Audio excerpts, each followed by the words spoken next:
বাচ্চার খাবারের প্রতি অনীহা এটা কিন্তু একটা মায়ের জন্য অনেক বেশি দুশ্চিন্তার বিষয়। সংসারের সবকিছু আমার একলাই সামলাতে হয়। এই কারণে আমার বাচ্চার অনেক বেশি খাবারের প্রতি অনীহা ছিল। আমিও ঠিকমতো আমার বাচ্চাকে সঠিক পুষ্টি নিশ্চিত করতে পারছিলাম না। কিন্তু কিটোমোর এই মিক্স গ্রেইন পাউডারটা যখন আমি আমার বাচ্চাকে দিতে শুরু করলাম, এরপর থেকেই তার খাবারের প্রতি আগ্রহ বেড়েছে এবং ওর কিন্তু স্বাভাবিকভাবে ওজনও বৃদ্ধি হচ্ছে।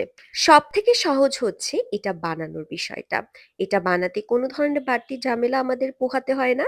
কারণ এটা জাস্ট কিছু পরিমাণ পানিতে আমি মিক্সড করে নিই পরিমাণ মতো। যেহেতু আমার বাচ্চার বয়স ২ বছরের কম, সেক্ষেত্রে আমি পানির সাথে পরিমাণ মতো মিক্সড গ্রেইন পাউডার নিয়ে এটাকে রান্না করে ফেলেছি।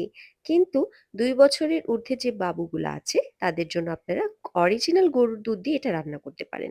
সেক্ষেত্রে কিন্তু পুষ্টিটা আরো বেশি বৃদ্ধি পাবে। এই খাবার নিয়ে আপনাদের ভয় হওয়ার কোনো কারণ নেই। এটি কিন্তু পুষ্টি উপাদান, মাইক্রোবায়োলজি এবং হেভি মেটাল টেস্টেড। তাই আপনাদের বাচ্চার পুষ্টি নিশ্চিত করতে এখনই ইনবক্স করে ফেলুন। ধন্যবাদ সবাইকে।